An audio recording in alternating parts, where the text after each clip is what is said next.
My hand shook as I sat in the leather chair across from the lawyer's desk. The papers lay spread out like a sentence waiting to be read. I could feel my heart pounding so hard I thought the lawyer might hear it. Behind me, Victoria sat perfectly still, her pearls catching the light from the window. She looked calm. She looked satisfied. The lawyer cleared his throat and began reading the will of my father, Mark Lane, aloud in that careful, measured voice lawyers use. Everything, the house on Maple Street, the business he built from nothing, the savings account he'd been adding to since I was born, went to Victoria. All of it. Not a single thing to me. There must be a mistake, I whispered, my voice cracking like old glass. The lawyer shook his head slowly and slid the papers toward me. I recognized the handwriting. It was my father's signature. Or at least it looked like it. Victoria didn't say anything at first. She just smiled, that smile I'd learned to hate over the years, the one that never reached her eyes. Then she leaned close to me and whispered words I'll never forget. You should have been a better daughter. That's when I realized this wasn't just a cruel twist of fate. This was the ending of a story that started years ago. Back when I was young enough to believe that love couldn't be weaponized. Back before Victoria came into our lives and changed everything. My name is Amelia Lane, and my father used to call me his sunshine. I remember that nickname so clearly. The way he'd say it with this warm smile that made me feel like I actually meant something to him. I was 12 when my mother died. Cancer took her quickly, the kind that doesn't give you time to prepare or say the right things. One day she was there, teaching me how to make her famous apple pie. The next day she was gone. My father, Mark, fell apart in ways I didn't fully understand back then. He'd sit in the study for hours just staring at nothing. But when he looked at me, he'd still say, "You're my sunshine, Em. You're what keeps me going." I tried hard to be that light he needed. I'd bring him drawings I'd made in art class. I'd sit with him even when he cried. I'd do anything to make sure he knew he wasn't alone. Then one autumn evening everything changed. My father came home and there was a woman with him. Victoria. She had red hair that fell perfectly over her shoulders, designer shoes, and this confidence that filled up the whole room. She smelled expensive, like perfume and money mixed together. "Girls, this is Victoria," my father said, his voice lighter than it had been in months. She's going to be staying with us for a while." Victoria turned and smiled at me, and I remember thinking she was beautiful in that way that makes you feel small. She hugged my father like she owned him. And me? She looked at me with eyes that seemed to see right through me to something she didn't like very much. At first Victoria seemed nice enough. She'd make breakfast in the morning and call it a family tradition. She'd laugh at my father's jokes and touch his arm when they talked. She seemed to know exactly how to make him happy. But it was the small things that started to make me uncomfortable. She'd say things like, "Your daughter is too emotional, Mark. She needs to learn to control her feelings." Whenever I cried or showed that I was hurt about something. Or she'd whisper to him, "She worries you too much. You need to focus on yourself for once." My father would nod like this made sense, like maybe I was the problem. Victoria started replacing things in the house too. The family photos that had been on the mantel for years suddenly disappeared. She put up pictures of herself and my father instead. She rearranged the living room furniture and called my mother the first wife, in a voice that made it sound like my mom was just a chapter that had been closed. When I asked her not to do that, she smiled sweetly and said, "Oh honey, I'm just trying to modernize things. Your mother would want your father to be happy again, wouldn't she?" I didn't know what to say. She always had an answer that made me seem unreasonable. And the worst part was that my father seemed to agree with her. His warmth toward me started to fade, like someone was slowly turning down the heat in our home. Then came the dinner that changed everything.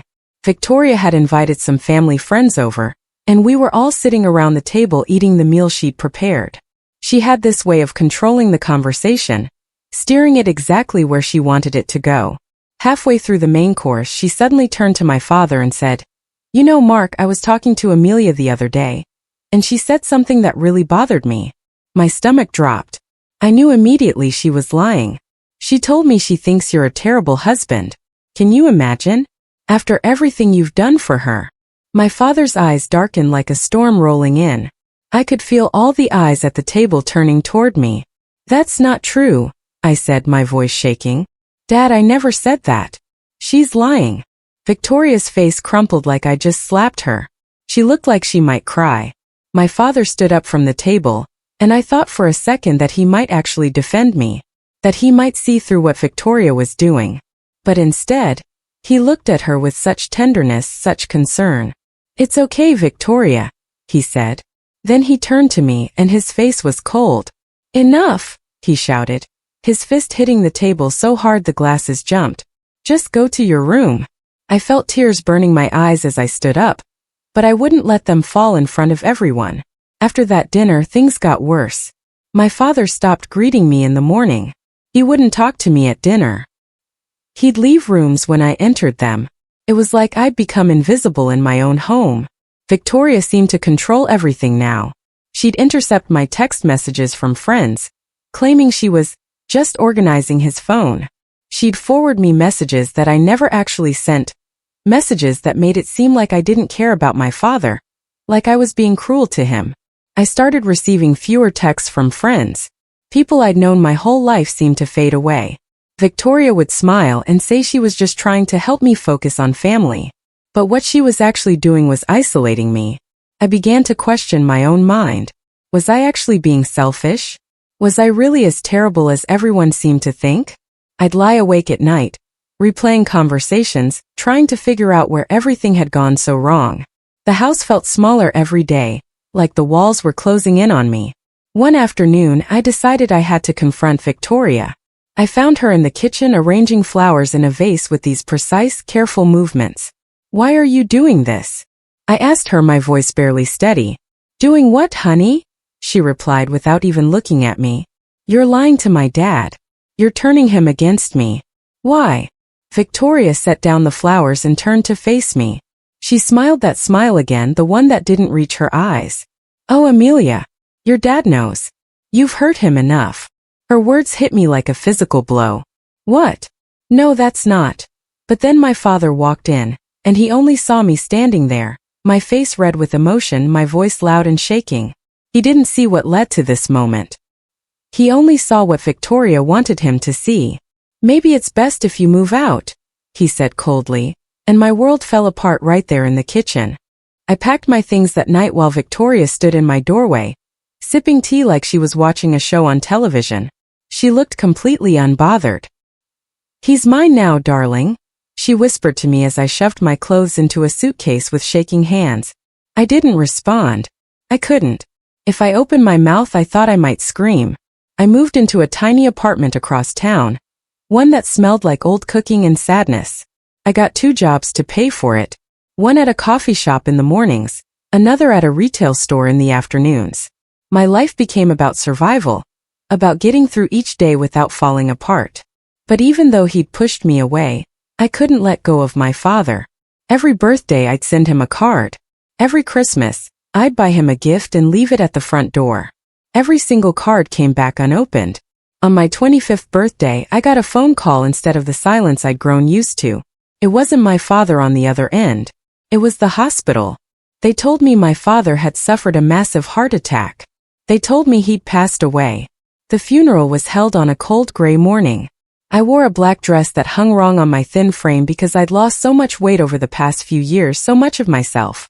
I stood apart from everyone else, separated by an invisible wall. Victoria sat in the front row, and she was incredible. She wailed and sobbed, clutching tissues to her face with perfect timing.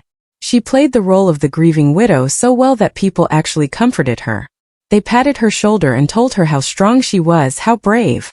People whispered to each other about how much my father had loved her, how lucky he was to have her in his final years. Nobody looked at me. Nobody asked how I was doing or if I needed anything. A neighbor, an older woman named Mrs. Henderson who'd known my father for decades, approached me near the end of the service. She was quiet, almost like she didn't want Victoria to see her talking to me. "Your father wasn't himself at the end, you know," she whispered. "Victoria made him sign papers constantly. Every week there was something new. I thought it was strange. The lawyer's office smelled like old books and disappointment. I sat across from him 3 days after the funeral, hoping that somehow there would be a different version of the will. Maybe a real one that had my name in it. But there wasn't. Everything, every single thing, had been left to Victoria. The house. The business. The savings account that my father had been building since before I was even born. All of it belonged to her now. I broke down outside the building, sitting on a concrete step with my face in my hands. People walked past me like I was part of the sidewalk. Inside my chest, I felt something shift. Something dark and determined began to grow. The lawyer had followed me outside. He stood there awkwardly for a moment, then sat down beside me. "Off the record," he said quietly, looking around to make sure nobody was listening. "Your father changed his will 6 months ago. It was supposed to be a simple update, but he was on heavy medication that day. Very heavy medication. I remember thinking it was strange that Victoria was in the room the whole time, whispering to him about what to sign. That night I couldn't sleep. I lay in my tiny apartment and thought about everything Victoria had done. Every lie she'd told. Every way she'd manipulated my father. Every moment she'd stolen from us. And I thought about my father's old office building, the one he'd built with his own hands years ago. Victoria had closed it down after he died, but I still had a key. I still had access to everything inside. I made a decision that night. I wasn't going to let this go. I wasn't going to accept that she'd won. But I was going to be smart about it. I was going to find proof. I got out of bed at 2 in the morning and drove to the building. The parking lot was empty. The streets were silent. I let myself in through the side door and made my way to my father's office. Everything was exactly how he'd left it. His desk, his chair, his filing cabinets, and his ledgers, the detailed financial records he'd kept for decades. I started looking through the files, my hands moving quickly but carefully. And then I found it. Bank statements showing Victoria transferring company assets into her personal account. Not just small amounts. Hundreds of thousands of dollars. The transfers had started months before the will was changed. There was a clear pattern, regular methodical theft disguised as legitimate business transfers. My heart raced as I took photos of everything with my phone. I photographed page after page of evidence. But one thing was missing. One piece of the puzzle that would make everything crystal clear. I couldn't find the original will, the one my father had supposedly signed before the new one. And when I looked at the signature on the will Victoria had presented to the lawyer, something didn't feel right. Back at my apartment, I spent hours comparing the signature on the will to other examples of my father's handwriting. I found old birthday cards he'd written to me, letters he'd sent to business partners, notes in the margins of books he'd been reading. The handwriting on the will didn't match. It was close, but it wasn't right. The letters were too perfect. The pressure on the pen was inconsistent. The spacing was off. My father had a particular way of writing the letter E that came from decades of doing it the same way. The person who signed the will didn't have that habit. Victoria had forged it. She'd actually forged my father's will. I called a lawyer immediately. I was shaking when I asked, if a will is forged, if someone else signed it, would it still hold up in court? The silence on the other end of the line felt like it lasted forever. Then the lawyer said, not if you can prove it. I met with the lawyer the next day. His name was Mr. Harrison, and he was older with gray hair and tired eyes that had seen a lot of cases like this. I showed him everything, the financial records, the photos, the handwriting comparison. He listened carefully and didn't interrupt. When I finished, he took off his glasses and rubbed his eyes. You're up against someone who planned this very carefully, he said finally. The will is notarized, which makes it harder to challenge. We'd need to prove not just that it's forged, but that there was intent to defraud. We'd need witnesses. We'd need evidence of her state of mind when the will was changed. We'd need to prove your father wasn't mentally competent to make this decision. He leaned back in his chair and asked me a question that seemed small but meant everything. How far are you willing to go? I visited my childhood home for the first time since I'd been forced to leave. Victoria let me in without question. She seemed confident, almost amused by my appearance. She said I could take some of my father's personal items to remember him by. What she didn't know was that I was looking for something specific. While she was in the kitchen, I found boxes labeled for donation in the study. Inside them were my father's journals, leather-bound books where he'd written his thoughts and feelings for years. I tucked one under my arm and thanked Victoria for her generosity. That night, I read through my father's words, and my heart broke all over again. One entry said simply, "Victoria says Amelia hates me. I don't want to believe it. But she says she has proof. She says Amelia doesn't care about me anymore. I don't know what to think." I knew what I had to do. I couldn't use his words against him. He was the victim here too. But I needed to get Victoria to confess. I invited her to coffee, pretending I wanted to talk about settling things peacefully. I hid my phone under the table and pressed a record. We talked about mundane things at first, and then I asked her casually, "Did my dad ever regret rewriting the will?" Victoria laughed. She actually laughed. Regret? He didn't even know what he was signing. He was so drugged up he could barely hold the pen. I felt cold all over. She just confessed. She just admitted everything, thinking I was weak, thinking I'd never do anything about it. I had her voice on a recording, admitting to manipulating my father while he was medicated and not mentally competent. I reached out to my father's business partner, a man named Mr. Dalton who'd worked with my dad for 20 years. I was nervous about contacting him, but I didn't know what else to do. When I told him everything, the forged will, the financial fraud, Victoria's confession, he didn't seem surprised. "I always knew something was wrong," he said. "Your father wasn't himself those last months. He seemed confused, medicated. Victoria was always there, always pushing papers for him to sign. I thought maybe she was just being helpful, but it never felt right." He agreed to testify. He said he'd tell the court exactly what he'd seen. He also told me that if I needed medical records showing my father's condition, there was a doctor he'd recommended to my father, a specialist who might have documentation. I tracked down the doctor's office and made an appointment. When I explained the situation to him, I could see the conflict in his face. He knew something was wrong. He knew Victoria had pressured him. Eventually, he handed me the file. It showed that Victoria had called his office repeatedly, asking him to sign off on mental competency forms even though my father hadn't been in a good state of mind. The doctor looked ashamed. "I should have refused," he said quietly. I knew better. But she was very persuasive. I had the file in my hands when Victoria suddenly appeared in the clinic's parking lot. She'd followed me. She leaned against my car like we were old friends. "Looking for something, dear?" she asked, her voice dripping with false sweetness. I held the file tighter and said nothing. We faced off in that parking lot and I finally saw Victoria for who she really was. Not the woman playing a role, but someone cold and calculating underneath. "You're so predictable, Amelia," she said. "You always have been. You think you can beat me? You think anyone will believe you? The world believes what I tell them. They see me as the grieving widow who took care of your poor, confused father in his final years. You're just the ungrateful daughter who abandoned him." I took a step closer to her. I was shaking, but my voice was steady. "Not for long," I said.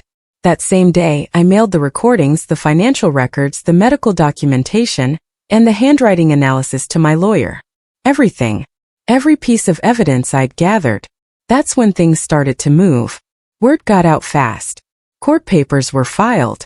News outlets started calling me, asking for statements. The story spread through our town like wildfire. Widow accused of forging late husband's will and committing financial fraud. Victoria's perfect reputation began to crack. People who'd loved her suddenly looked at her differently. Organizations that had wanted her to chair committees suddenly found other options. Sponsors pulled their support from the charity she'd been involved with. The woman everyone had pitted was now someone they questioned. Victoria called me in a panic one evening. Her voice was shaking. "We can settle this privately," she said desperately. "Name your price. You can have half the estate. Just make this go away. Please." I thought about her offer for a long time. Half the estate was more money than I'd ever had in my life. Could change everything about my circumstances. I could quit my 2 jobs. I could get a better apartment. I could breathe again. But then I thought about my father's journal. I thought about his words. I don't want to believe it. He'd spent his final years confused and doubted, believing lies about his own daughter because Victoria had manipulated him so completely. Money couldn't fix that. Money couldn't give me back the years I'd lost with him. "No," I told Victoria. "We're not settling. You taught me how to fight dirty. I'm just choosing to fight cleaner." I hung up the phone and didn't answer when she called back. The court date came on a cold morning in February. The courthouse was crowded with reporters. Victoria arrived looking perfect, like she'd stepped out of a magazine, but I could see the fear in her eyes. The judge read the charges. The evidence was presented. My lawyer showed the handwriting expert's report. He played the recording of Victoria admitting everything. Gasps filled the courtroom when people heard her own voice confessing to manipulating my father while he was medicated. Victoria's calm facade cracked for the first time.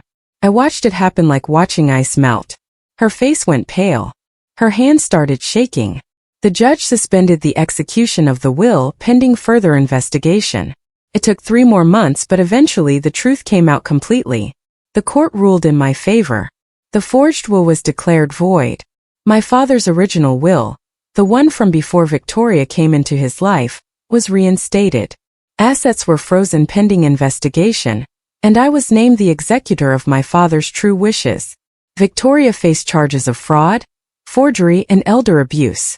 As I left the courthouse that final day, Victoria screamed at me from across the room, her voice breaking. "You ruined me. You ruined everything." But I didn't feel victorious. I felt sad. Sad for my father.